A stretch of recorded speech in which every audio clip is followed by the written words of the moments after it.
Right. Good afternoon, everybody. I might start calling us to order if everybody's ready. Thanks for coming out on this beautiful day.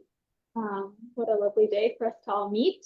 For those who don't know me, my name is Mindy Goodrum. I work at FB Environmental. We're a little consulting firm out of Portland, and we've been working with the Peaks Environmental Action Team on the grant that's helping to fund this Peaks Island Working Group. That's kind of why we're all here for this meeting today, focused on education. So thank you all for coming. I know most of you all probably know each other, but I thought it would still be nice to just do a quick round of introductions, just so we all know who we are and kind of where we're coming from, or just like why you're here, like what's important to you about attending this meeting on education. Folks, well, I'll just probably bop around the room, or maybe I'll go this way, just switch things up. Bryn, you want to go first? Sure. My name is Bryn Roberts. I know many of you. I live on Peaks Island in the summers and live up at Highland Green, which is a retirement community in Thompson, during the winter with my wife, Marcy.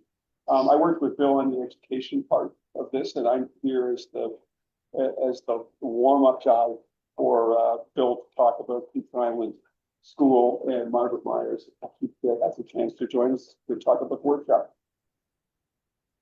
I'm Sheridan. I'm part of Sheridan State Architects. We work on original a big option. Bill Sterling. Ronnie.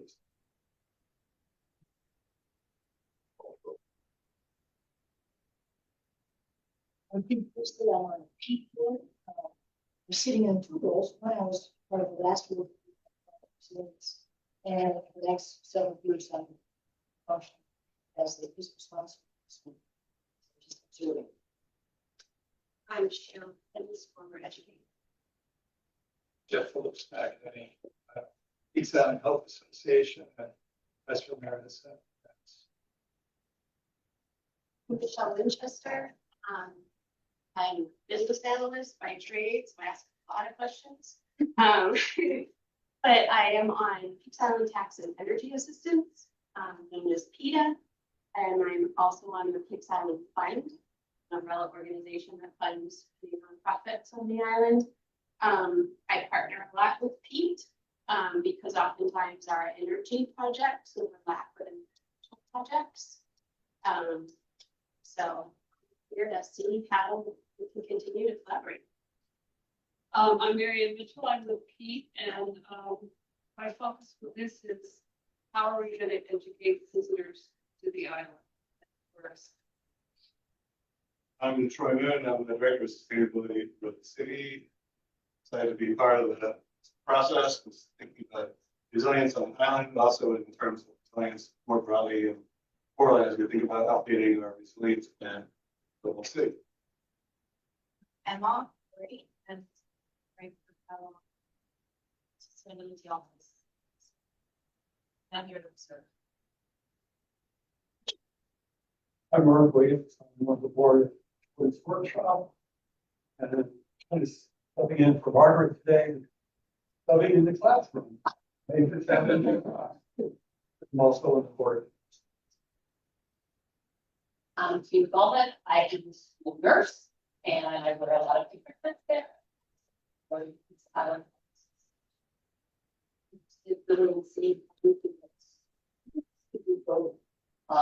Better educated about these, but helps to data.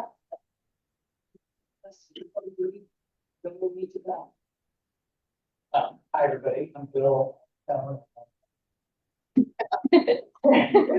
I am the lead principal at Peaks Island Elementary. Also,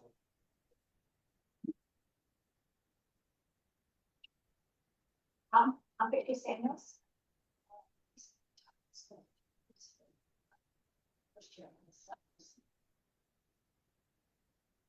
I'm Bertha House from on Monday. And we also see some government schools as east, and Tracy and I, it's on this day of the. I'm Sarah Irwin. I help run parks and recreation programs out here. So that includes sort of use of this space, community programs, and then also running the Ask the Bell program for the elementary kids. And that's also most taxing. I'm Sierra Gita. I'm also a history environmental and I'm here note taking and observance and meet. Awesome. Well, thank you all for coming. And then I see we have Tony on Zoom. I don't know if you can, hopefully you can hear us okay. And if you wanted to introduce yourself. Oh, there we go. Set in the chat. Tony DeBay. Oh, I'm going to butcher it. DeBasi and lives on Winding Way. Thanks for joining us on Zoom and feel free to raise your hand or chime in if you have questions at any point. Want to make sure you can hear us. And yeah, let us know if you can't hear us. It sounds like you can. You're responding. So perfect. Okay, great. So I'm gonna just go through the agenda, which I pulled up on the board. There's a few paper copies, might not be enough for everyone, so you might have to share if you prefer that.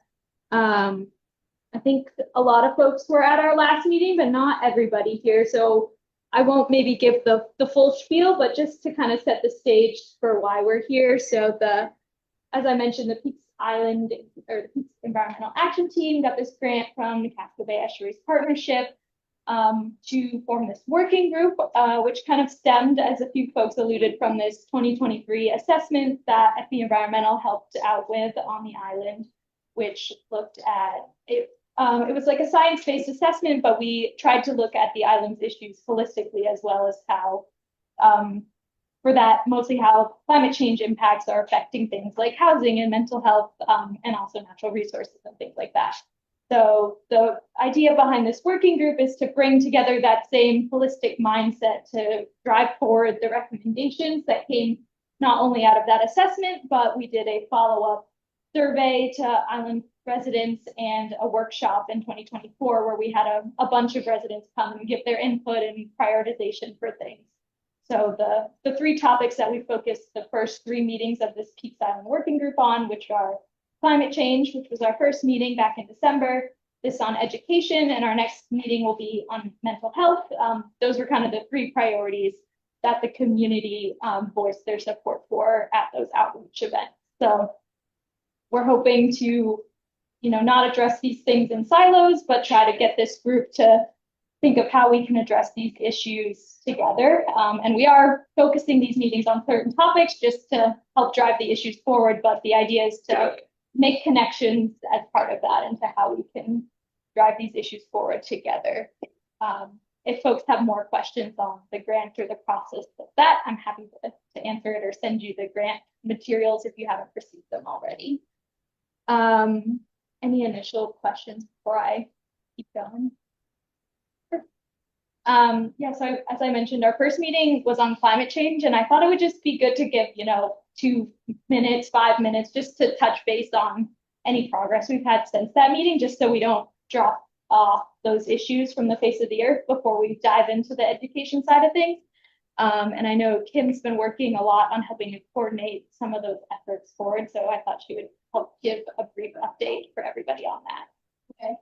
So at the meeting, we had representatives from many of the island environmental organizations, environmental action team,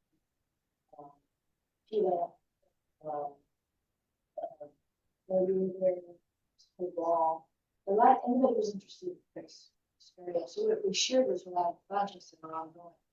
And out of the meeting, the Island Institute was also there, said they were sponsoring island assessments, erosion session. And so they're coming to Peaks a couple of weeks to look at 3 sites that shows to evaluate this of erosion. And we really started assessments that was going on how we evaluate erosion problems on the island. That's also what his office's sustainability on that. Peaks Island Committee is also formed an environmental sustainability subcommittee chaired by Gordon and Jesper, and we also came to join Stephanie, developing a relationship with the city and hopefully forward on workshops related to sustainability. So that's where we were, and that's where Perfect. Well, that sounds like some great progress just since December, and I'm excited to see what comes out of those site visits in a couple weeks. Thanks, Kim. Does anyone else have any updates since the climate change? Yeah, sure. Just do one more update. So we are also going to be hosting a workshop on Great Diamond Island later this summer. It's going to be, again, about erosion. It's going to be focused on upland land management, so ways you can manage your land away from the shore to reduce erosion, to protect, whether it be the seawall or natural shoreline, keep it more healthy. So we'll have more information. The date is still TBD, but looking like in August. And we'll let you know. It's going to be open to any island resident. Well, I'll have to have a list because we can't have everybody. We'll have representatives from Peace, and the time is should be. So the city ever put together the transportation for there? That's a good question. Let's think about it. Yeah, because it's not that easy. Yeah, it's so close. I know. You. It's possible that talking about Gator Island. Perhaps the natural big one. Might be the time to experiment. You can.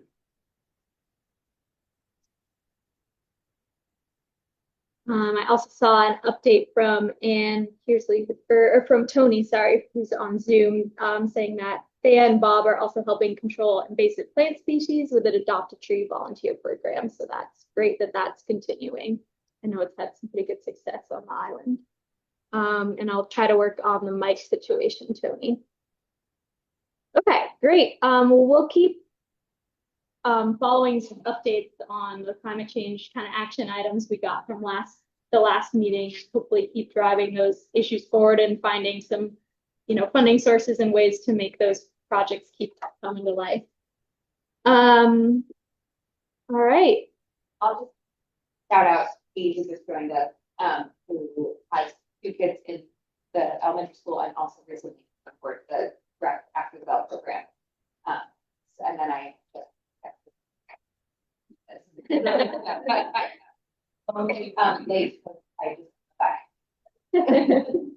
Well, thanks for coming, Jean.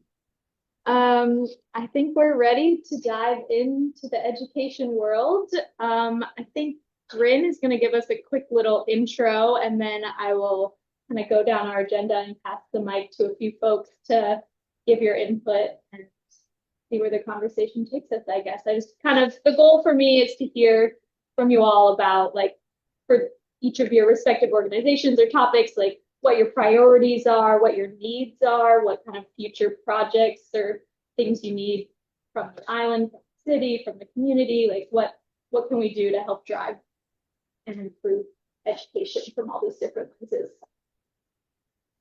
Bryn, over to you. Thank you. As I said, my name is Bryn Roberts, and my wife Marcy and I have come to Peace Island since the mid-1990s, and we bought a home in 1999 in Pfaffen. And then when I retired as the headmaster at St. Paul, head of school at St. Paul Academy, Summit School in St. Paul, Minneapolis, St. Paul, we moved to Highland Green up in Thompson, but we're now full-time residents of Maine. And the principal reason we went to Highland Green was to be closer to Peace Island. We wanted to unify our lives. We were ready to step back. And in 2023, Bill Zimmerman approached me and asked if I would help out on the education portion of that marvelous report, cultural assessment that we've done on the island. And as a retired educator, somebody who was deeply engaged for years in educating children, principally at the university, and then as a headmaster, I was happy to do it. It's been an extraordinarily valuable experience, and I appreciate Bill inviting me to do it. Now, there's some questions that animated the conversations from the outset. First question was this, the question that resides at the heart of the study. What do we need to do as islanders to build and sustain a strong, vibrant, year-round community? And when you read the report, it's marvelous on presenting some of the serious challenges but opportunities. And that's what animates that report. And it's great that we're attacking it. Now, the specific issues that Bill raised with me, there are really 2 sets of questions. One is, what are schools like on Peace Island? And this is a really important question, which Bill and I discussed at the outset, because any sustaining community and any successful community on Peace Island must have successful schools. We need schools to ensure that we have young families on the island, that we have generations of folks who are coming here, staying. Children are being educated here, and they're hopefully coming back. So we wanted to look at the schools, how are we doing, and most importantly, how can we help them? It wasn't just taking an assessment, looking at it, what can we do to help them be their very best version of themselves? Second thing that Bill and I talked about right from the outset is that we wanted to investigate the possibility of taking on a curriculum or recommending a curriculum that would have the island community as the curriculum. It's not a unique notion, it's done elsewhere, but as you'll see in a second, and I know when Bill Anton talks about this, we'll talk about what are the really extraordinary properties of Peaks Island that make this a wonderful place to have the island or the community as a curriculum. Now, Bill and I began our work together, and we first met with the leaders on the school board, Sarah Lenz and Ryan Scallon, and they have been nothing but terrific from the outset. And when we talked with them, we explained what we were going to do. Bill gave them a copy of the survey, and all we asked was that they be open to any ideas that we present. We weren't telling them what to do. That would have been presumptuous and arrogant on our part. We weren't pounding the table. We weren't demanding. We wanted to become partners, if possible, with the school board in this. And I had the sense that we've had meetings with them, and they've been very supportive and wonderful. But I did have the sense that they were somewhat bemused. Here you got two guys in their 70s, didn't go to the school, don't have grandchildren there. Their children didn't go. They're really interested. They care about it. Then they're not yelling at us and demanding anything. This is very unusual if you're a president of a school board when you meet with people. So what I then did is I began by doing a lot of interviews. I talked to parents. I visited schools. I went to classes. I sat in on school board meetings. I did Zoom meetings. I did a lot of reading about Portland. I saw some exceptional teaching. I saw in both the children's workshop and pies. I love being back in school and being in that world where children in their exuberance raise you up every day and give you a different view of the world by their presence and their enthusiasm. Now, this notion of school as community, as the curriculum, I'm going to come back to because it was the center of what Bill and I looked at. We are in an extraordinary place here. We have an island with a year-round community, and when you look at the properties here, we are bound by the ocean. We're in the Atlantic Ocean. We have here an economy. We have different ecological systems. We have deep ties to history and some of the most important events in American history. And we have in the community here in Peaks Island, and since some people in this room, we have folks who live here who care about the community, care about the children, and have a range of extraordinarily impressive abilities they can bring to help tell the story of the island and community. So when we thought about the community as the curriculum, we knew that we were sitting here in the middle of really a rare resource. And that was part of what inspired us to do this. Now, the goal here was to do the best we could to create a school for Peaks Island students. What's the best we can do, and how can we help the Children's Workshop, a private entity, be the best it can be? But Bill and I also were deeply interested in having a school that drew people to the island.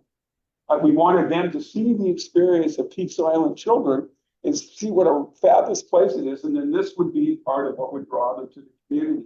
We wanted to be a community where the school just stood out as an emblem of excellence and innovation, and you'd want your children to come here. Because as we all know, when people are moving and they're looking to buy a house, schools, that they have children are right up at the top of the list of priorities. So that's what we did. Those were the questions that animated.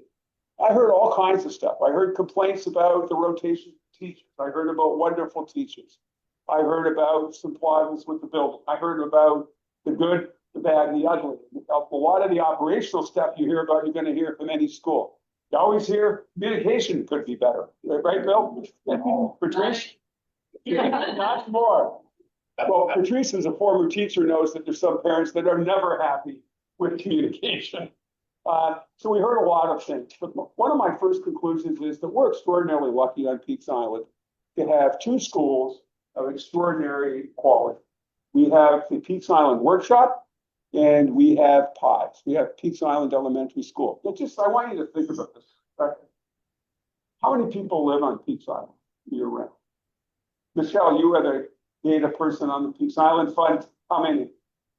About 1,000 year round. About 1,000. Think of a little community like this that has 2 schools like this for 1,000 people. It's a neighborhood, folks, and it's smaller than most neighborhoods. We are lucky, lucky, lucky here to be in this particular position. And we have to see this as a matter of good fortune. And we have to focus on how we take advantage of the small scale and not see it constantly as a liability, which is easy to get that way because you think we're at the bottom of the funding line, we're tiny, blah, blah, blah. All of that's probably true. But let's take advantage of the size and help that develop ways that we could flourish. Because I can't find you a lot of places that have 2 schools like this. And it's hard to find 1,000 people on an island. We're in a really rare situation. Second point I would emphasize is that the community support for the schools is extraordinary. There are schools all over the country that would die, metaphorically, or would love to have this kind of community support, where the community bathes the schools and the kids in warmth and compassion and concern. It's almost a loving concern, and sometimes for some of the kids it can be a little tough love, and that's okay. It's like a big neighborhood, and the community supports the schools. They love what goes on, and they demonstrate this support in all kinds of ways. The children are loved and known, and the children are taken care of, whether you go to by everybody in the community. When you go to an opening meeting at Peaks Island School, you will see, and the folks there know that children are greeted every morning. 2 or 3 adults say hello to them by name, and it doesn't matter whether they're in your class or you're not even teaching, you know everybody. You walk into the children's workshop and you're surrounded by little kids under the age of 4. Now, how much better can it get? And they're smiling, some are crying, but inevitably there's an uplifting feeling when you're in that school. And you can feel the concern. Now, I was down in Hannigan's one day chatting with Bob Hannigan, the group was chatting with Bob, and a boy came in who had just done something quite remarkable in baseball, and a very successful baseball player. And it's I know him as Stan's grandson. Chief Lakers fan tells me about him all the time. Stan Newell. And Bob Hannigan stopped the conversation and he talked. He knew all about the boy's accomplishments. And he spoke to him, and you could see the boy rise up. That's a reflection of community love. That's a reflection of community care. He's going to remember Bob Hannigan. He remembers that you reach out to people like that and that he was acknowledged and that he's a part of this community and he knows people other than kids his own age. And this sets a whole set of expectations, but it also symbols care and concern. And when we look at the community as curriculum, we've got all, as I've suggested to you, all the ingredients here. We also found that it was very popular with people when we talked to them about it, and I'll come back to that as well. Now, we also have exceptional leadership in the schools. Bill Anton's been here a brief time. I don't know that I've seen a principal have such a marked impact on a school and community this rapidly, and it's been really impressive. And I worked with Margaret Myers, who unfortunately can't be with us today, but Irv will be the stand-in for Margaret. She's done a great job over there at the Children's Workshop and knows and loves the community. So we've got leaders that want to participate in the project. We've got the willpower, the leadership. We have the community. That's a great place to be, and that was one of the things that Bill and I felt quite strongly about. Now, what are some of the challenges and opportunities that we saw? Well, the Children's Workshop, I'm going quickly here, a little more quickly than I might, because I know we want to get down to hearing from you all. The Children's Workshop's a private entity, and it needs 2 things. There are 3 things. It just needs your support, your advocacy, but your time when you can help out, but it also needs support financially.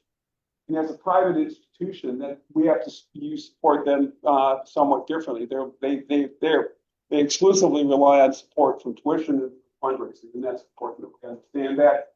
But they need our advocacy, our support. We need to advocate on their behalf when people ask us. And if they build for instance, they're thinking of building a new playground, I believe that's correct, Irv. I think that's coming online. Well, if there's an opportunity to help out there by helping build the playground, if they do a community build, go over there. Contribute some money or maybe some in-kind services. but that's what they need. And that's what I've talked with Margaret about. The other thing that Margaret brought up, and Bill has brought this up as well, and this was something that was a prominent theme, was providing support and providing, and the folks are here today, and I'm glad they're here, is childcare that meets parents' needs before school and after school, and is is coordinated and connected with the families. Design the programs around the need of the parents and make sure that we're consistently supporting it. And maybe if we need to go to the Casco Bay Ferry Lines and nudge them and push them a little bit to help us, let's see if we can go do it.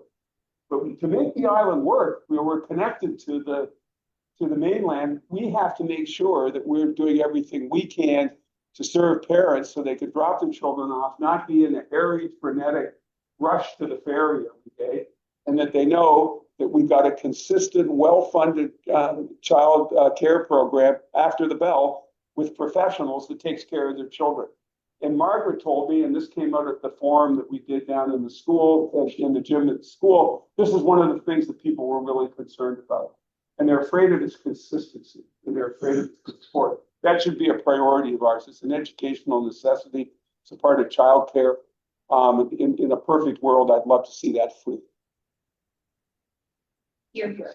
So that was very important. The community as the curriculum was very, very popular. But there were some people who had some reservations about it. And the one reservation that we had to clear up pretty quickly was that it wasn't going to affect the quality of the program at all. There's a really good expeditionary learning program, and there's a clear curriculum in the Portland board. It's very, very good.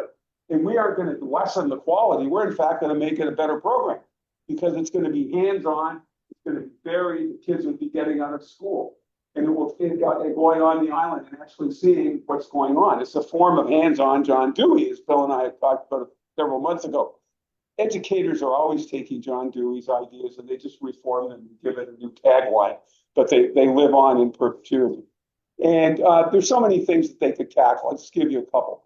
Climate change, the rising tide in the water, the cultural analysis of the island and the study is really clear on what the threats are. We know what's happening to water around the island. Our children can measure that. They can go out and see it. We also know what's happening to stocks of fish. We also know how the fishery industry is affected. Our children could be out on lobster boats. Our children could be interviewing lobster. They can be talking to people that fish for other kinds of fish. They could be looking for clams. They can be doing all kinds of different things, and they can be measuring and tracking the changes. Plus, we have universities that are happy to come in and help lead us through this. We also have buildings and institutions on the island that go back to some of the most important things in history. Civil War with 5th Maine. This was once a military base, as we know. Now we know all this, and we know that the teachers are doing some of this now. We want to ramp this up. But I could imagine something, and I've seen kids do this in primary schools. We could have students literally design and build a model of the military base that was here in World War II. We could have them do it by hand, and then we could have them do it online, and then we could bring in pictures, artifacts, and veterans. That's the sort of stuff we can do. The kids can be out on the back shore, walking the back shore, and taking a look at where the base was. Then they start to understand that. You can have them visit Hannigan's and talk with Liz Hannigan and learn what it's like to run a grocery store and then help answer this question. Why is it more expensive here? Supply chains, cost, oil. All these sorts of things are right here. And these are the kinds of things that we would like to see in a curriculum. We also know that there are foundations in the area that would help us out on this. Now, one of the challenges for this is first of all, you have to design the curriculum. And this is going to take time and money. Some of the money will definitely, there is some money available for this kind of project at the Portland board, but they have to serve a lot of schools. But we need to have teachers paid and well paid to do this in the summer. They're not going to do it for free. They work really hard. We need to have support to bring people in to help them do this and for them to go places. And they have to come from private foundations, and there are private foundations that will support this. There are models at other schools, but that's one of the challenges. We also have to have a leader like Bill who can figure out how this is woven into what the school board does and negotiates with the school board so we can open this up. But getting the program going is going to take time, and enhancing it and building it up is going to take money. And it must be done in a way that respects the teacher's time and that they're paid well for it. They're tired by the end of the year. You can't just expect them to roll into the summer. It's not going to work. So we have to see it in that way, and we have to bring in experts. And this would be right. And I could see doing it literally one summer. We might take on the climate, environmental. Other might be humanities. Maybe we do it simultaneously. There are foundations that will do this and will support this. And this also has the possibility of creating a curriculum that could be part of an enhanced summer program, which I think is important. And Bill Zimmerman, as some of you know, has championed the notion that 4th and 5th graders could come over from the mainland and come and spend like a semester away here when we get this done. But we have to take that on in a very aggressive way. We also have in many ways a beautiful building in Pies.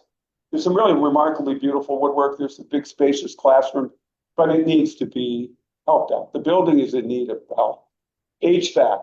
I was there when some of the plumbing didn't work. There isn't an elevator. We have a terrific tech teacher at Pies. I've been in classrooms with her and I've watched her. She's great. You know, she has to lug the computers up and down from floor to floor. I've never seen that. That we don't have an elevator if you're moving the computers around. But the fundamental problem that I saw when I was in the school a fair amount is that school is a mid-century, 20th century school.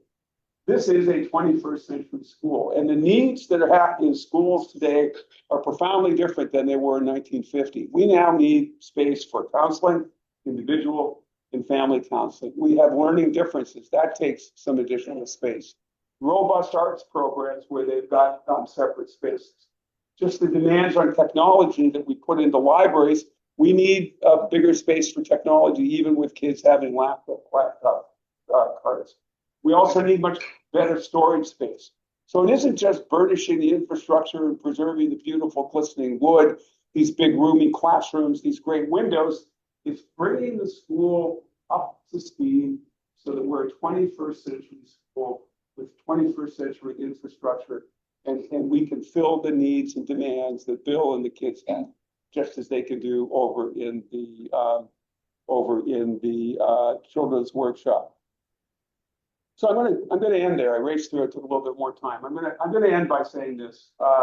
Bill and I went in and talked with Ryan and Sarah at the end, just when Bill Anton came on, and they couldn't have been more appreciative. Our views on where we could go in education on Peaks Island converged with theirs, which was fortuitous. And this wasn't planned. We had a really good conversation with them, and then Bill, who has extraordinary experience in community schools, has come over to lead the school. What I would ask of you is always think of yourselves as ambassadors for this mission. And by that I mean, be informed about what's going on at the school. I got to get a hat. I saw the hat that one of our fabulous artists, Scott, designed for. I'm on the board at the Illustration Institute, and I'm really glad that was the source of your hat. But be informed about the school. When they have a musical concert, go to it. When they have a move-up ceremony, go to it. If there are games, go to it. If you can volunteer and help out, go do so. But become the advocate and see what you can do to help out. If the children's workshop ever needs help and we need someone to hold some babies for an afternoon or to help out, go over there and see that they're going to be building out their facility. Be an advocate. See what you can do to help out. See what you can do to advocate for the school if you're engaged in anything politically, or if the children's workshop, when it comes to thinking about the tax break, or if we give a lot of tax to the city of Portland, are we getting enough for healthcare? Are we getting enough to help out other projects such as Michelle's project? Are we getting enough for schools? Be the advocate and contribute where you can. And I just want to say I had a blast doing this. I learned so much about Peaks Island. I thank Bill for giving me a chance. It's great to work with Bill to do it. And wherever we get in this campaign to make sure that we remain a sustainable small town or village on this island, and we don't become a destiny that nobody wants, which is just a bedroom community for Boston and New York, is going to hinge on schools. Thank you very much. Thanks, Britta. Very helpful overview of everything. I was a little longer than I wanted, but That's all right. I will pass the mic over to, let's go with the children's workshop first. Do you want to expand? Did Bryn already say everything? Probably my fun. I'm just gonna put some statistics around some of the things. In terms of the survey years ago, we actually had the workshop for 12 months. As far as the state is concerned, that would. However, given the current demographics of we have 13 kids. 4 in the littlest room, infants and toddlers, and 9 in the classroom. So we're under enrolled by 7 if you look at it that way, but we aren't really under enrolled because the capacity building involves hiring additional staff. As was pointed out, we're entirely tuition driven. We get no state funding or federal funding other than a modest amount that the state gives all of the child care workers in Maine now. It's a supplement of $200. So tuition is about 90% of our weekly operating costs. We're running a 10% deficit every week that we're open. So in terms of that capacity building, sure, we could add additional kids, but we need to find space for those children, and we need to find additional staff. Everybody knows this. Childcare is a labor-intensive industry, and we're finding qualified staff, and also finding. Up to today is we have no substitute line. You can call on a sub line if you have a regular roster. We have no substitute. So that is another capacity building challenge. This challenge you may have heard of it, Mark will give you at the end of the summer. So we're going to be launching a search. Here's our board president back from New Zealand. Develop a time. Anyone more than welcome to help us in that process. That's one that you will so we aim to have somebody on board by the end of August. There's the latest. I was mentioned about our playground improvements. That's been sidelined now because replace Margaret. We had to replace our roof last year. We had to go deep into our reserves line to do that. Able to do that. And what else? We're currently, since the pandemic, really engaged in the process of trying to bring our wage base up, pay people a living wage. Our teaching staff, our current salary is in the range of 18 to 28 $4. The like one that we've been McDonald's, and that's true. Both professional and more than again, only making 90% of our tuition every week. We can't raise our rates anymore. I mean, our parents are paying what they can cost. We're about 85% of the Cumberland County average cost of care at both the preschool and the really can't raise our rates or we need to find other sources of and that's not unique across other programs can rely on City of Portland funding, United Way funding, State of Maine funding, don't provide this. We have 5 full part-time staff in Margaret. I'm the only volunteer, and again, I talk to fellow seniors across the island. They want to get involved.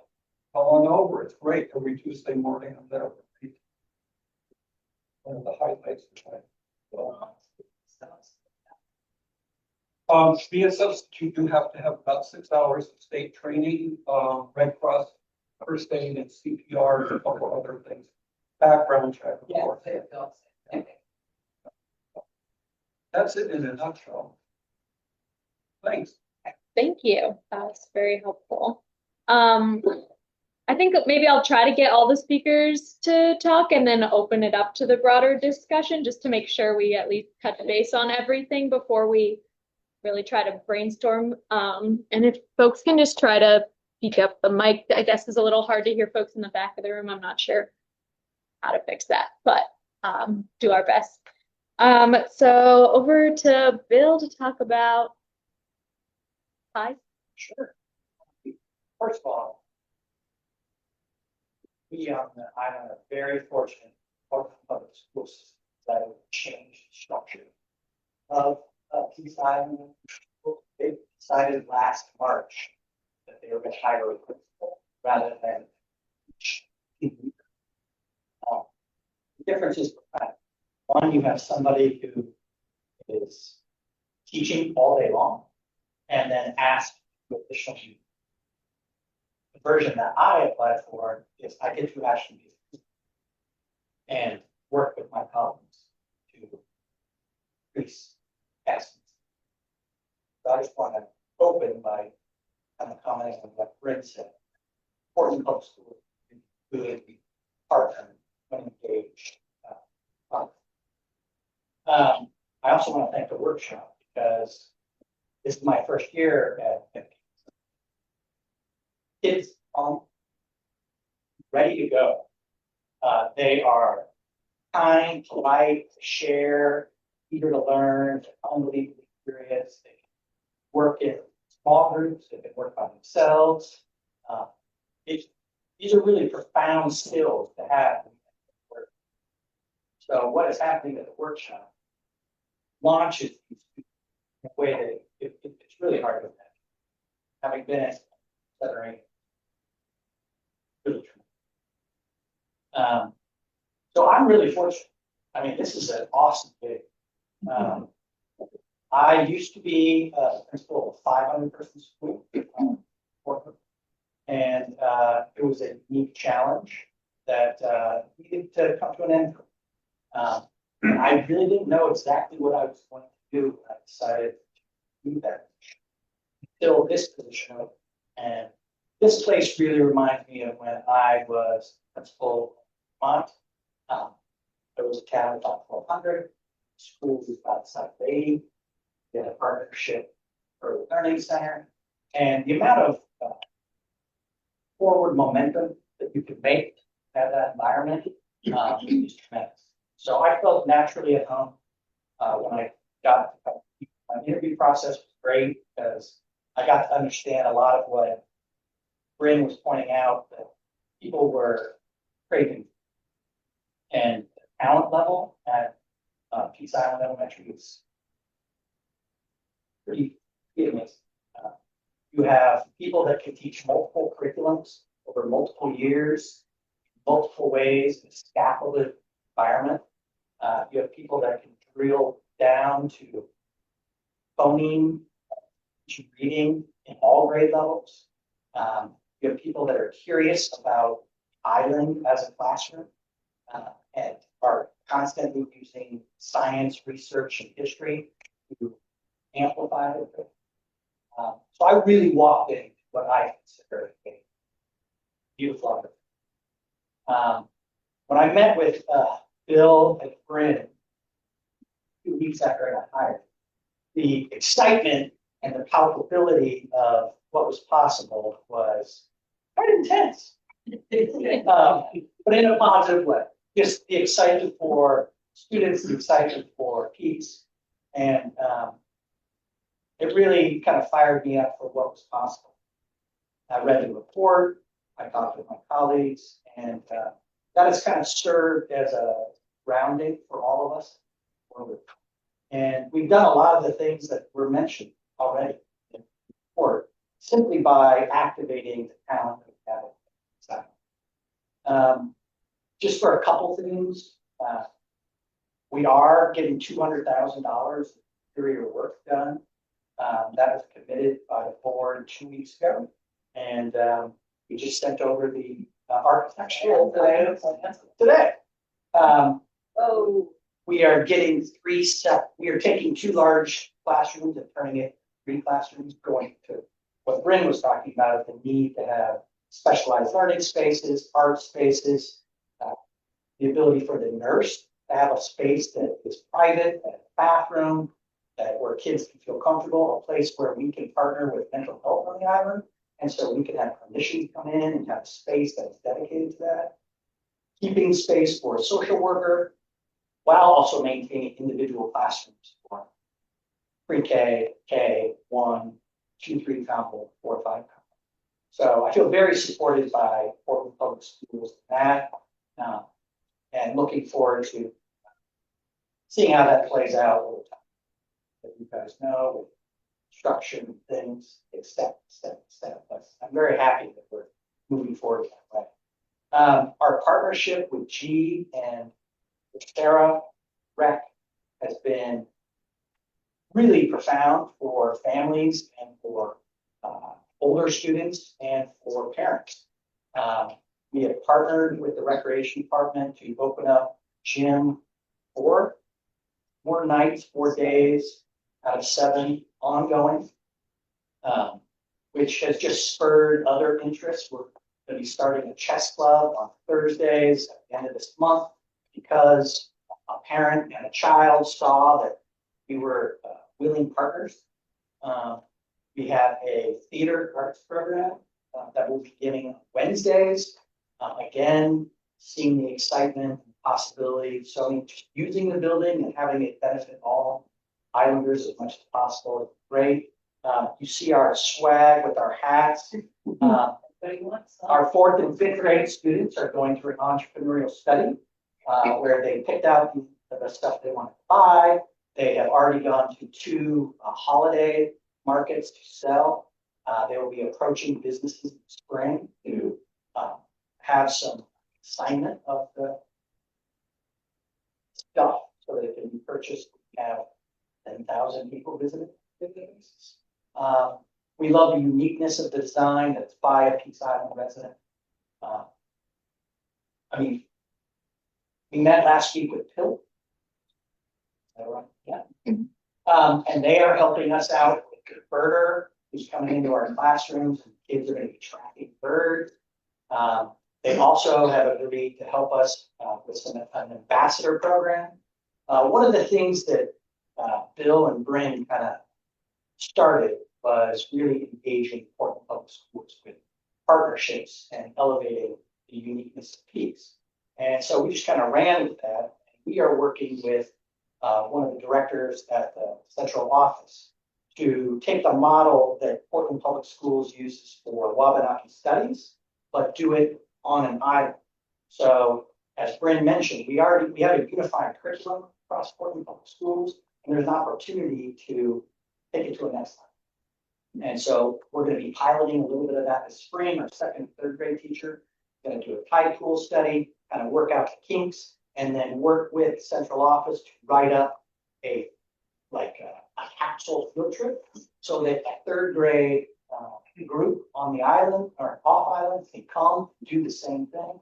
I have received a very generous donation to service opportunities like this. So I can tell a 3rd grade teacher who's got 22 students that I can pay for their ability to come over across ferry. So then that eliminates a barrier. Then we can do proof of concept.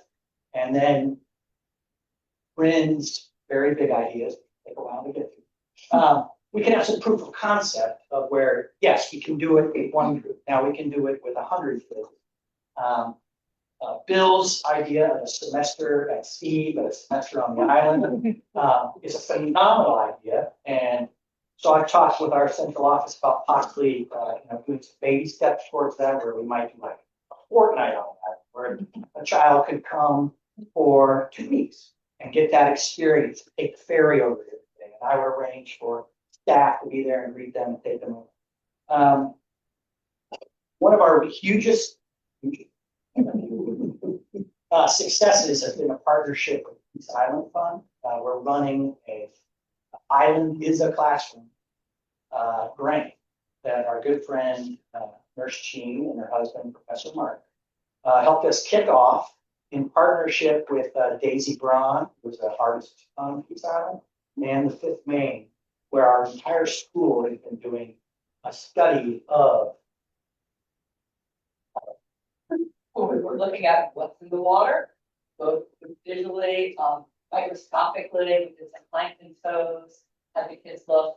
Then Daisy Braun is an amazing artist who has built a career out of making these huge exhibits. She worked with the kids, and I think they're still hanging in the library. Some of the stuff's still hanging in the library right now. So that's how to actually build what they saw. Get excited about that. So that was one piece of it. But the Fifth Maine is another huge piece. Working with Holly Bird Forsyth about history of Peace Island. That's where we kind of segue that. So using the island as a classroom, in addition to leading all the other Portland public schools, and sort of to measure that. And I know you're on the board. So might be preemptive, but we've applied for another grant. And this one involves doing a partnership with the school and with Telling Room, Portland, where if we receive the grant, our students do interviews of island residents that have been here for a long time, and creating a book that would then be able to be at the Fifth Maine for so really documenting the oral history of Peace Island through to the movie. Youth writing that over a 15-week period. So we very much agree with Amy Wills' assessment that making the island a classroom is what we want to do, and if in the future we can kind of formalize that as a curriculum, we're happy to go on the progress. And then I would finally say the library has been probably the longest partner of our school, and one of the first people I met when I got hired has already offered to host the selling of our swag, the foyer here, and comes to the school every morning, every Thursday morning. We started a new tradition where our music teacher, Faith York, leads students through about 25 minutes of music and with the community of songs that the students are learning. And we end every morning community sing with a song from Oklahoma over the morning. And I swear there's tears. It was quite so. Cap it all off, I think you guys are all on the right path. I'm happy to be a part of it. We have unbelievable structure and caring people that just really happy. Thanks, Will. So many great things happening. Wow, it's so fun to learn about them all. I'm just going to keep things going and then store all your great thoughts, then we'll have a really good discussion. I'm going to pass it to Sarah to talk about the outdoor spaces at the school. Or Yeah, definitely. I think just echoing also so much gratitude for the partnership with the school from the rec and the thing. And also hearing a lot of just my own kind of observations from being out here the last year and a half reflected in your thoughts as well. It's just really exciting, especially the idea of more storage at the school. And I think generally, we spend a lot of time, we get the kids after school, I try to keep them, the two of us try to keep them outside for as much time as possible. I think nature is just a very organic, regulating resource for kids. And I think most people in here, if you've had the experience of a kid kind of going off walls inside and then you just put them outside, there's a real calm that brings. And that is just also really obviously an idea that is reflected in this idea of Island as a school, community as curriculum. Let's get these kids enmeshed in the world that they're already living in, and they don't need to just be kind of being told to sit still for periods of time that they're just not full of. Having them be out and about and learning is really exciting. And you know, in that time out on the playground, I'm very familiar with its shortcomings. And also in my time working for the city, more aware of, you know, similarly to kind of conversations that you three have been having with the school board, that there are sort of conversations that, you know, I might have ideas or aspirations or visions of what would work really well from a recreation perspective out here, that are limited or kind of governed by what the city is willing to accommodate. And I think the needs of the community out here, like a big one, for example, is that there's no formal aftercare options for pre-K students at the elementary school. They're too old to be at the workshop. They're too young to be in the rec program. And that's a pretty hard line across the city. And so pushing for exceptions to be made for peeps is kind of my constant calling in life recently. And I think similarly, you know, being outside in the playground and seeing, okay, there's not very much equipment here. It is pretty much geared toward a lower age group. And there's also, you know, there's things that need repair, as with the school building itself. But beyond just thinking of the playground as kind of an entity unto itself, or even the school as an entity unto itself, you know, how do all of the recreation, both in the like literal term of, you know, what is considered a recreation area or venue by the city, / just the broader idea of where people do recreational activities on the island, how do all of those pieces work together? What's the harmonious kind of connection between all of these places? We don't need one place to be everything, but if we zoom out, we can think about how what's being offered over at the ball field that we don't need to try to necessarily replicate at the school playground, but what's missing out there that makes that a useful resource, what's missing at the school that could be a useful resource. We've thought, you know, beachfront, how does that play into things? And I think it's just a larger conversation where I think often, because, you know, we all have things that we really care about, we're in these kind of smaller groups really dedicated to these different puzzle pieces on the island, but zooming out and really saying, okay, if we decide that this area is going to serve these purposes, or what are all the needs, and then how do we make sure that there are areas that address those needs, as opposed to how do we make this one place that we care about meet all the existing needs, and then come to find out someone else is actually also doing that over here, and someone else is talking about it over here, and now everyone, like, we could have pulled resources and ideas and actually like met a wider array of needs. So all of that is kind of a long-winded backstory to similarly an application from a group of parents and with the blessing of the school and city for a kind of school playground redesign and improvement plan that we hope is a starting conversation piece for some of these bigger picture island conversations. I think we're, you know, within the playground itself, hoping to avoid, you know, oh, we don't have one of these things. Maybe we just ask the city for one of those things. And then ultimately we are realizing that doesn't actually kind of work with the bigger picture plan of what the playground could be. So why did we ask for this thing when we didn't think about all the other components that maybe we would want someday? And trying to bring that perspective to the island as a whole. So in the playground process, inviting a larger conversation about what do people want the playground to be, and what do people want the ball field to be, and what do people want this room to be, and what do people want like Centennial Beach to be, and what do, Like, what are all the ways that we can start to think about this like ecosystem of resources for how people spend their time on the island? And particularly thinking about, you know, for a lifespan, thinking about, we have the littlest of people and we have our senior community, and we want spaces that there's something for everyone.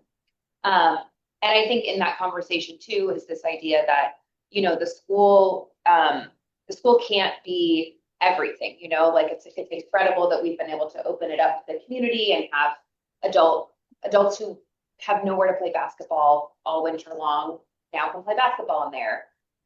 Is the elementary school gym anywhere else?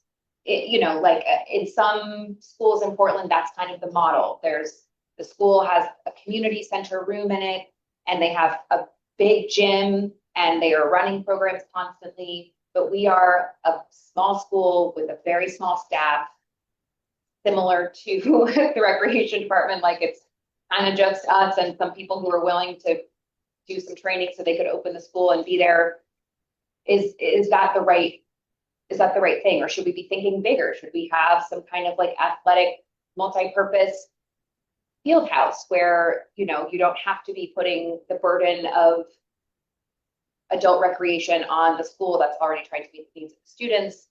And I don't know the answers to these questions, but I think that's what we're hoping to engage in. And we're starting with this idea of the playground, and thinking about what could it be. And I think, and I hope that those conversations would be very much in step with the curriculum design conversations, because I think, you know, you've got this beautiful area right outside the school. What could that serve?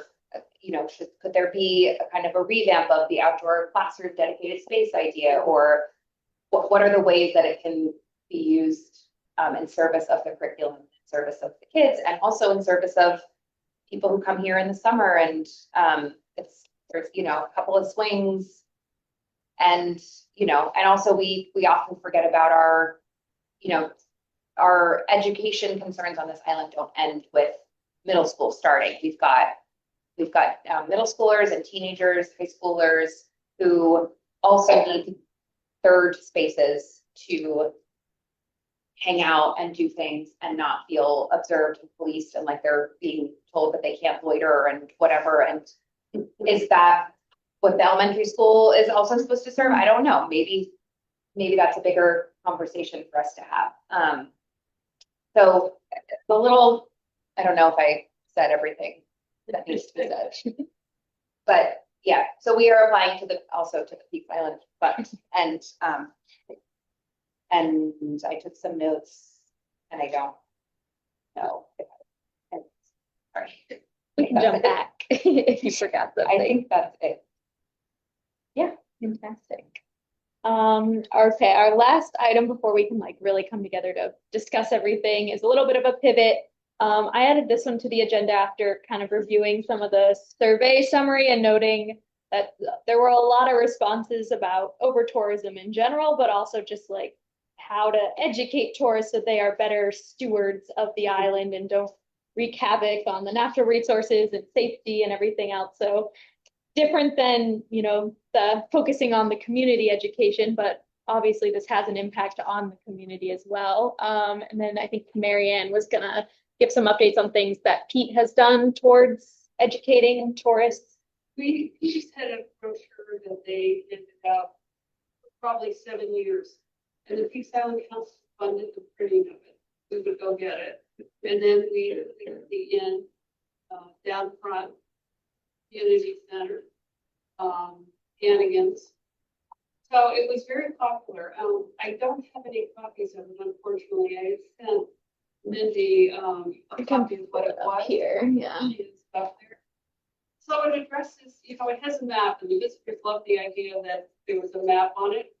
But it also went through safety things, what to do if there's an emergency, what about a fire, if you want to build a fire, what do you have to do, where the public toilets are, you know, protecting the island, not removing rocks, picking up your list.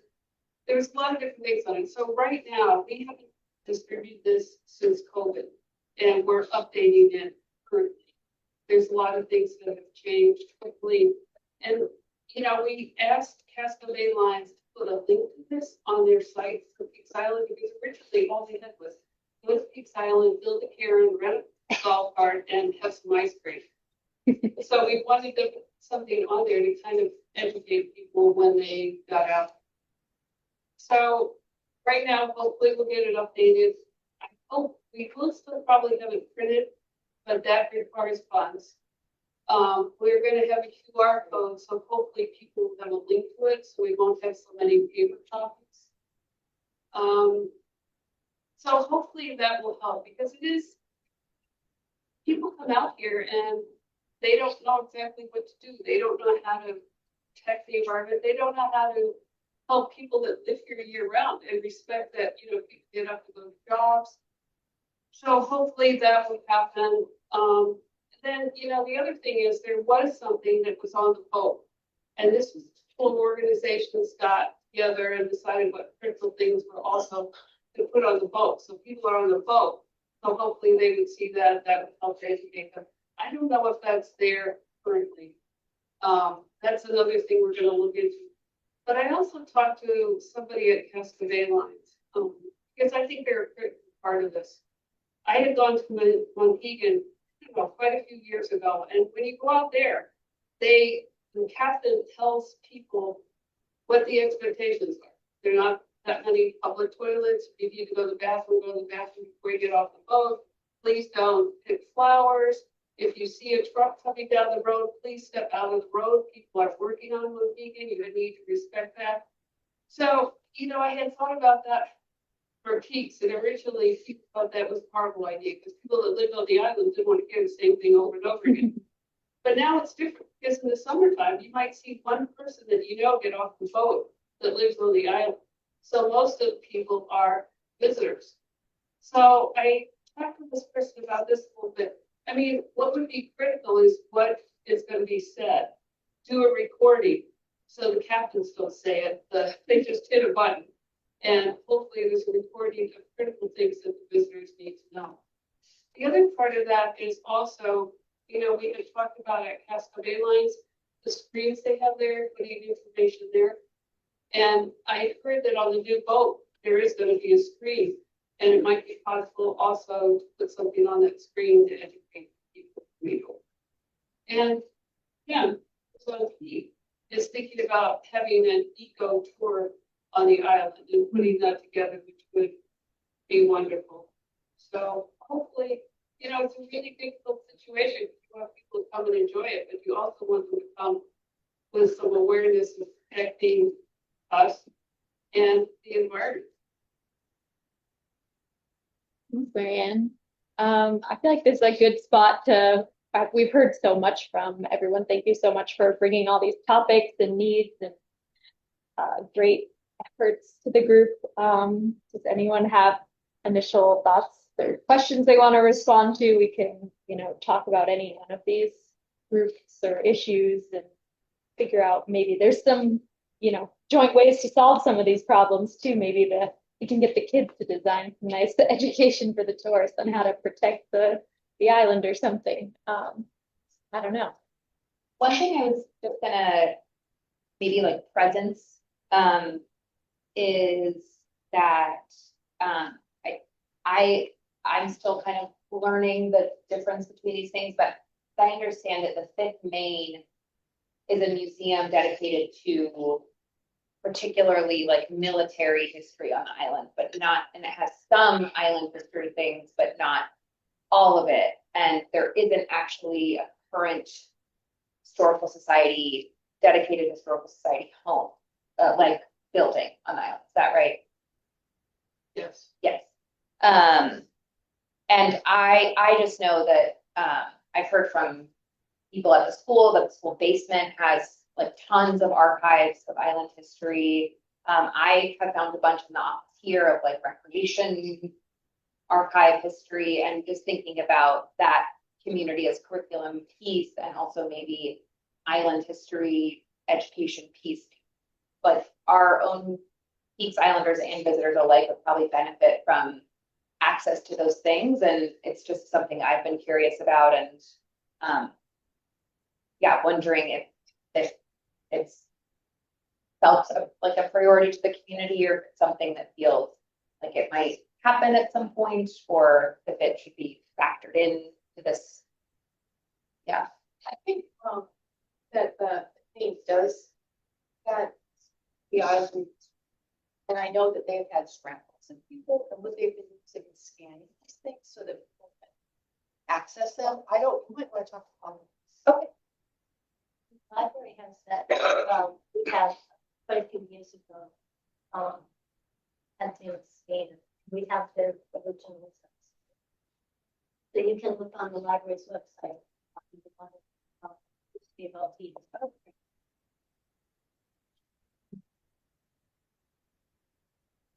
No. Yeah, I just recall one thing that I meant to put in my part, but, currently we have a waiting list of, check the market this morning, there's non-short waiting list. 2 of them haven't been falling yet.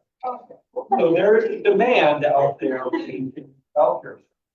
I any amount of doubt about that.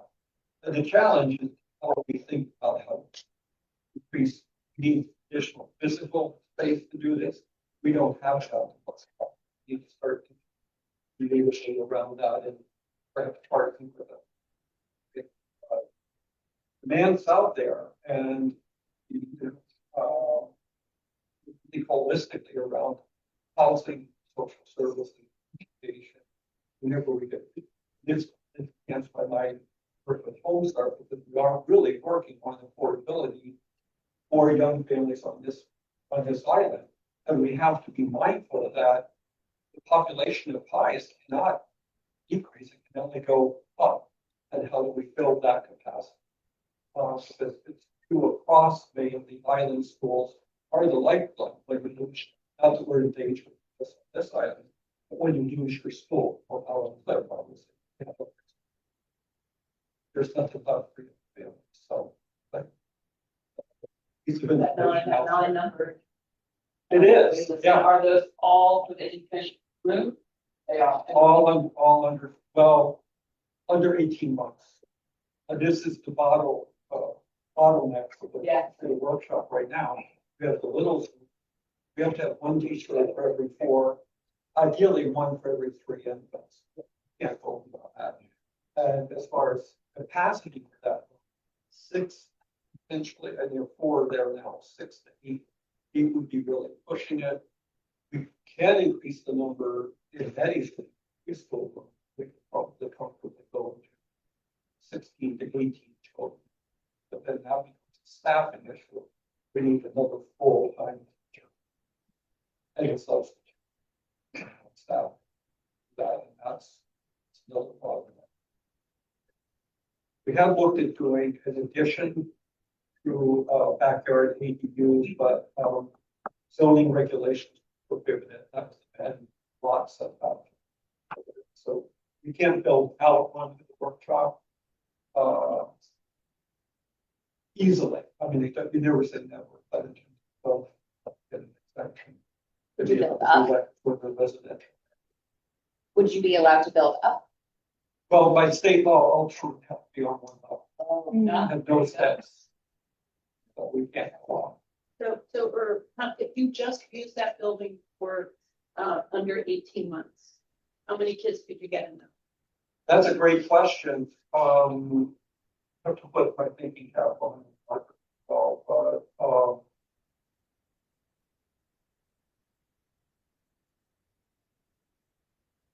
15 or 16 possibly. I mean, again, it's difficult to think about that number of very young children from Betty's larger, who had a smaller, more intimate environment like Abby K has.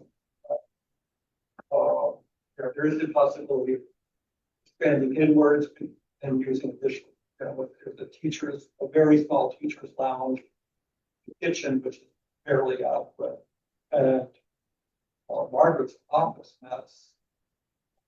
That's it. I think historically, when the building was designed, there was a family childcare, one or two family childcare centers of childcare home centers on the island that were affiliated with. And I think those home environments for the very young. But they do. So, they-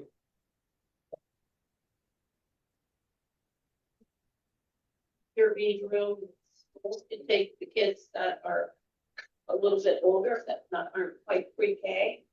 They have some kind of facility for them in that area.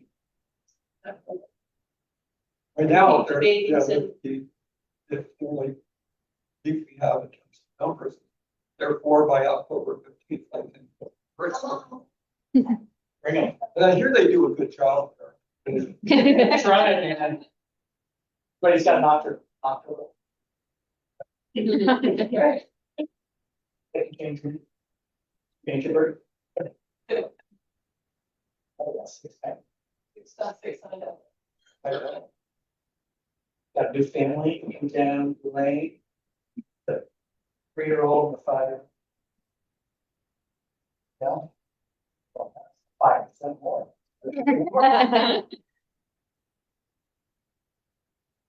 Yeah. Some thoughts to sleep all of this. So as I mentioned, I'm from Peaks Island Tax and Energy Systems nonprofit on the island. And last year we started some energy related projects. We really just dipped our toe in the water. We did energy audits for 40 homes on the island. 7 of those had insulation or air sealing remediation work. And many of those homes got window inserts. In addition to repairs for window inserts, we do that immediately with feet. I was thinking about, so this year, we're doing all of those things again, rinse, repeat. And we're going to be adding solar and to the program. So it's getting bigger, and the goal is someday Peaks Island is generating and storing energy on island. So if we need to be off the grid, we can self-sustain. It's ironically called islanding when we're off the grid.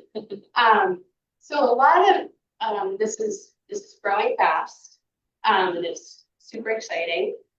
But I'm wondering if there's an educational element to this. And I'm thinking about the infrastructure of the school. So we did an energy audit at Children's Workshop last year. They got glowing report. Very well built. But I'm wondering if the school could use an energy audit. We could, Yeah, okay, we had one about 25 years ago. okay. And it's everything, as you know, from small DIY air sealing to professional services. It would be great to have an energy audit that's also an educational. part. Yeah. And our students in front of the grader are studying energy right now. It's in the curriculum. And, I love it. yeah. So, our energy auditor, is coming back this year. He is wonderful. Folks who worked with him only had rave reviews, and he used to teach. So he is also, he teaches people how to become energy auditors. And he would love to see the kids engaged in this, and, you know, the equipment's pretty cool. Yeah. You know, you got the blower door test and the infrared scanners that show you where the drafts are. So we'd love to put that out there. And maybe this, you know, so we're kicking off our year-long projects. And I'm looking at Marianne because we're a partner in this, but birthday week. So We're on there. Kids are on vacation now. That's cool. it's a vacation week, but, and then our auditor usually comes May and June, and then September, October, November. So maybe we're talking about a fall thing. I'm getting too detailed. We're gonna start to solution this, but there's some opportunities there to bring our energy related projects into the island as a curriculum. Okay, and get an energy audit for the school. Right, And the kids could do some of the remediation, right? That would be so maybe, well, the way we live right now, our current heating system, we have, you know how cold it was this winter? We have windows wide open all of it. Because our heat. No. And yet, They're failing. the air does not feel Oh, right. healthy. Right. Okay. Yeah. We have a long, we have a long way to go. A lot of great work to be done there. A lot of illness could probably be brought down, yeah. I was gonna also add this, there's the big, city cleanup day Yes. on the 25th that, that we're gonna do like coffee and donuts and stuff here and then but Jonah had reached out about getting some involvement at the school, from kids to, maybe like they don't have to just be on the school grounds, but having the playground as a cleanup site. Which I think would be good for some of them to really confront the way that they don't throw away their trash. I think it's Saturday or Sunday, yeah. I mean, we also love to acknowledge Earth Week. Yes. Day during the school, like Yeah. in the past we have, and I know we're not there, we're never there on Earth Day. Yeah. But we have partnered with different organizations in the past and done cleanups, folks of people of the Yeah. ground, so like, it might be, I would love to actually maybe, not to stop kids from doing that. Oh, no. During the 25th, but like, we could get some environmental kicked off the next week in the school with great. Totally, yeah. If you'd rather do it during school week. Yeah. That works for me. I mean, if it works for, we have to ask the boss. I don't know. Like. Yes. Well, So just a quick wrap up, in addition to the professional services, we're also going to be doing some community events. We're doing what they call a clothesline craze. There's a week in June that is International Clothesline Week, so we'll be educating on the benefits of air drying your clothes, as opposed to using energy, and the wood stacking competition is going to continue this year. So anyway, June 6th through the 13th. And where is that at? So we're planning it. It's gonna be in everybody's own yard. Okay. Are you Yes. gonna have like a model? So we would love to do that. Maybe at the school or the Then we can put up our library. gear Yeah. for the model clothes. I understand that Always. there was a clothesline here years ago. Yes, we used to have day events and, 1 year we had a clothesline outside. And then in here, we were actually selling clotheslines and clothespins to people. So you know, clothesline. So this is also gonna be a competition. So the most creative, the biggest, the most like purpose. Yeah. So, where to come?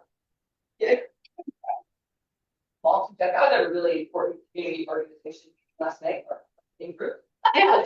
Because like 4 people on the group were all like, what are you doing about solar opportunities that buy into, instead of paying CMP directly? And all of us were like, we had a piece of paper, it's like a win-win, but this could be great for some kind of community education. Yes. Come out with recommendations. Yes. There were 8 of us there, 4 of us. So with that, we're tapping into Owen Davis, who works for Revision Energy. So he's an Islander. Okay. And he does the solar assessments Yeah. and designs. And he was telling me about that. Even if a home like isn't a candidate for solar, there's other opportunities for that home to kind of invest or join a group or, yeah. So he's our expert. Okay. So right, that would be- we'll definitely tap into him. Okay. Yeah. Really great information. Yeah. But maybe the school could have some solar.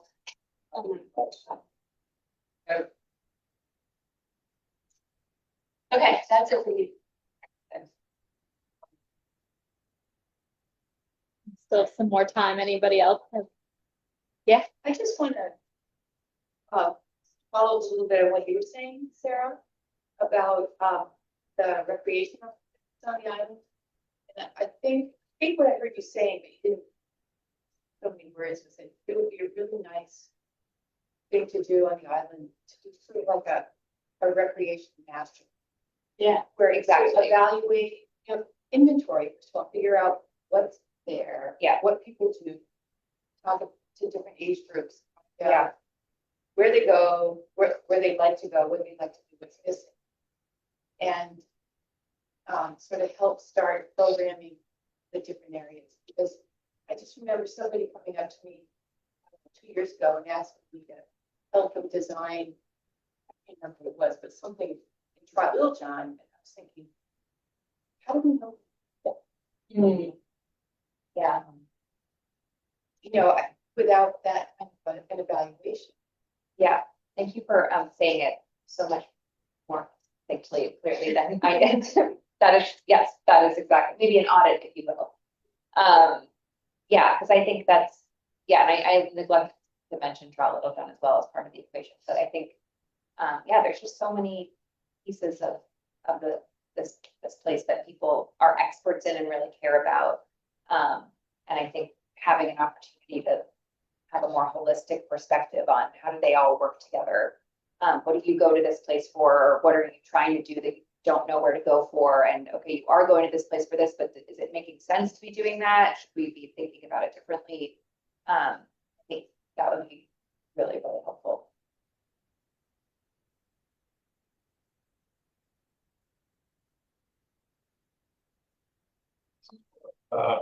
More of an observation, but it's pretty impressive to see the development of the matrix on education and how it cuts across all the areas of interest. And that in that matrix, it really is about how you influence the learning need and then action to meet the learning need across these different areas in the evaluating programs.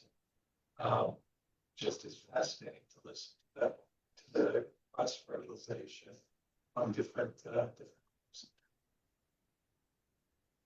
It's something that in the Peaks Island Health Association definitely it's at the front of our concerns as we roll out the mental health issue. And it's so clear that there is such late needs for education. A great example is with stigma and anti-stigma programming that would cut across all age groups. So the stigma for kids in ties is different than maybe what stigma looks like at big arms. It still is. And the education options need to vary based on who you're talking to. But this will talk.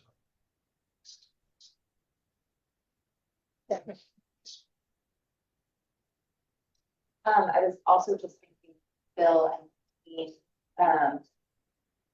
I think maybe as you're, obviously this is a Fort Public Schools school curriculum project design, but I think in many ways, like we try to have the aftercare bolster some respects, whatever's going on at school, like I have teachers flashcards for the kids that of course they, yeah, don't look at, but I have them. And, you know, working with them on like basketball skills for kids, you know, just like trying to help support whatever it is they have going on. And so if there are elements of, as you go through the creating of this curriculum that you think, I'm not sure we could see this fitting into like the school day, but if this is an idea that we would like to know that our kids are experiencing, or at least some of them, or maybe this is a nice to have for kids. Extensions, explorations that match with. Right, I think we would both be really excited to maybe try to do a lot of nature-based stuff anyways, but it's not always, you know, explicitly tied to anything. Just like you guys studied tide. Right. We're going to this location. Right, yeah, exactly. Yeah. Right, actually. Sarah, I just have to like. You know, it's been a long time coming, and Sarah's done so much in so many different capacities of sort of linking the school to the community and furthering the educational mission of the community and the school and all these things. So, and it's really so much is not the job of what you've chose to make the job. So really appreciate you and really done. I gotcha. Heck of a job. So. It wouldn't be like that if I wasn't working with you guys. So, but thank you. Great. One thing I wanted to say is, St. Salt's done a lot of work over at the school. know how long ago it was? 10 years, maybe 15. And I know they said into school projects Yeah. on roof of the Yeah, gym. yeah, yeah. And they got a lot of money from Peaks Island Fund and from the Island Institute. But it might be worth talking to him. And Sam is still, since you've never spoken to Sam. Yes, he's in Brunswick now. I know, I have his contact information, but that might help you. And the other thing, Sarah, is do you know Kim McIsaac? Yes. Yeah, she's head of the Historical Society, and I know they're looking for brick and mortar. They want Yeah. some place to Yeah, store all their stuff. yeah. That would be great.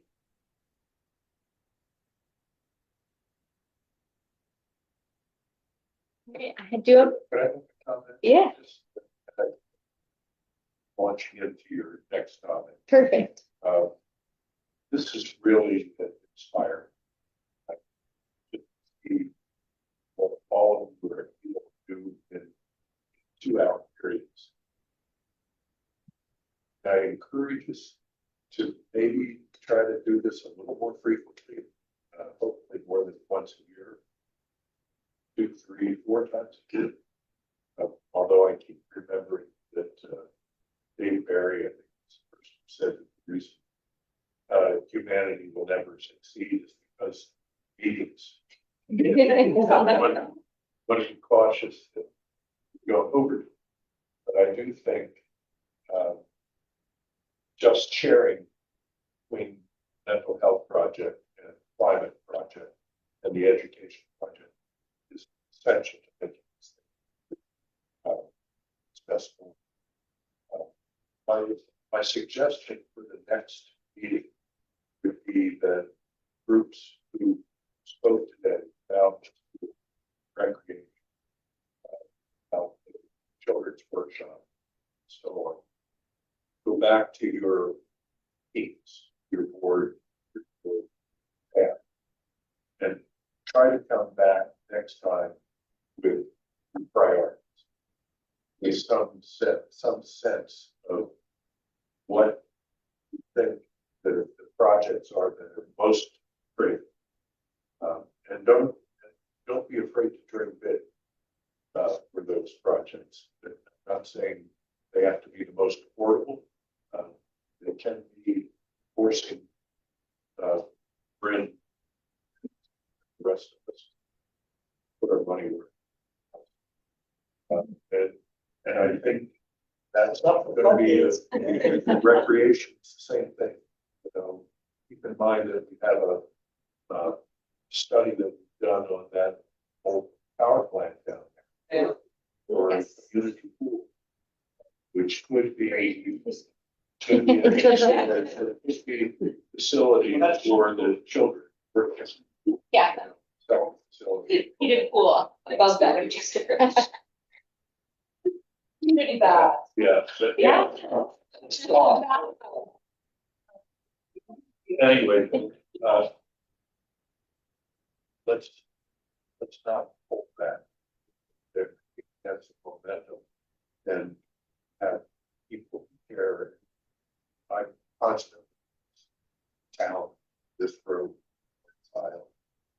So crazy. Thank you all. And I have to acknowledge Forrest Bell and that from the very outset of this project, they've been great leaders along with Tanya. It's just kind of fun to see this get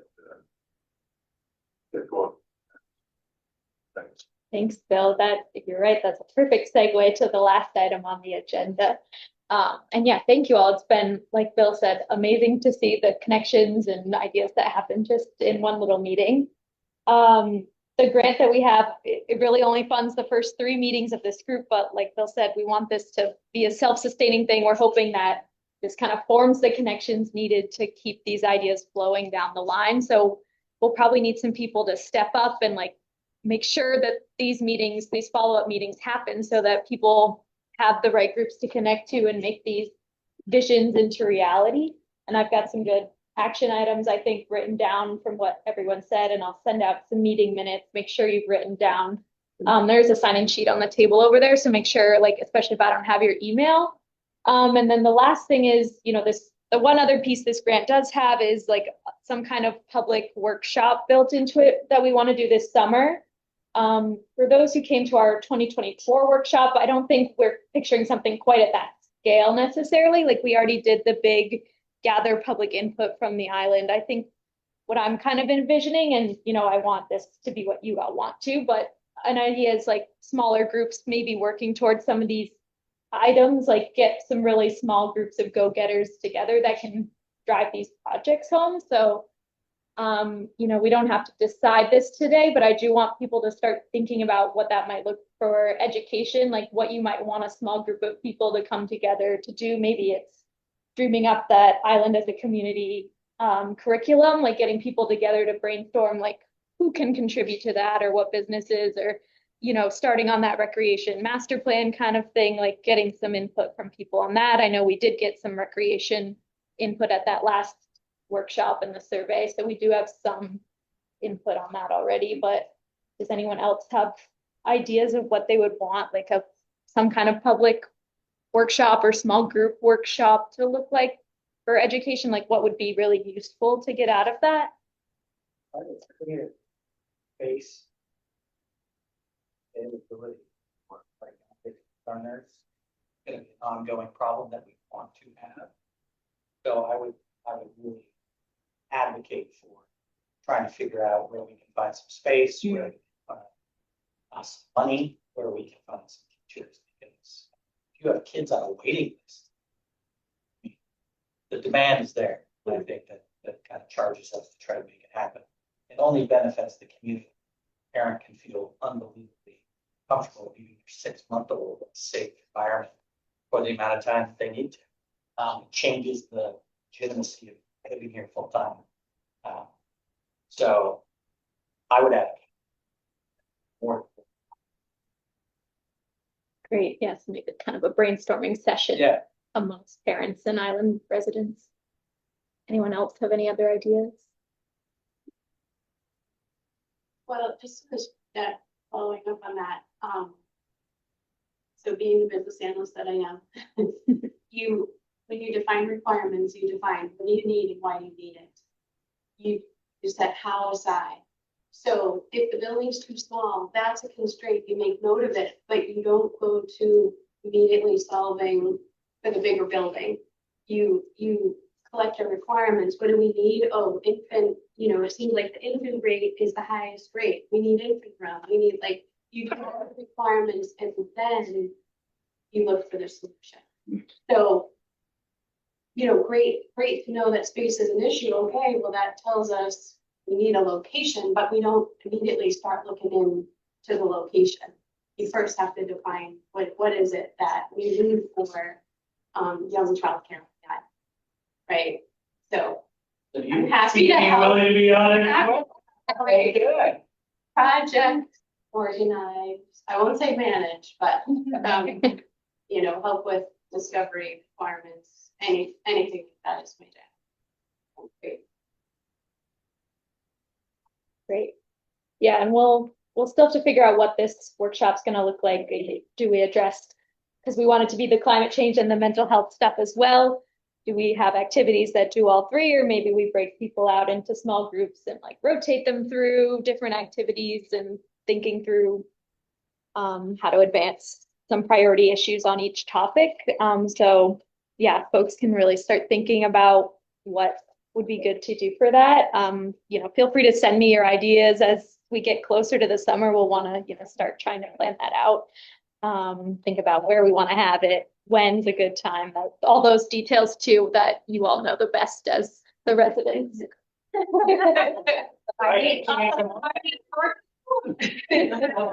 got to go, man. Feel fine. Kevin. You need help. Yeah, I think sounds like we're hitting the end a little early. I think but if anyone has any last thoughts. I wanted to thank you, Mindy, for doing this, and thank you guys. This never would have happened without you guys. And I think I probably need to send Mark an email and thank him, because unfortunately he's not here to see all that effort we put into writing the grant. Agreed, yeah. Yeah, my first. Yeah, thank you all for showing up. I know, like Bill said, there's an endless array of meetings, but I hope that this was productive. It certainly felt so from my perspective. So thank you all. Special thank you, Bryn, who really quietly maneuvered us through this process. Ways so frequently we didn't even know it was being done to us. All right. Thank you all. Enjoy the lovely weather. We'll meet in a couple months on mental health. Jeff, I'll be following up with you for some ideas on that probably. There you go. Please go ahead.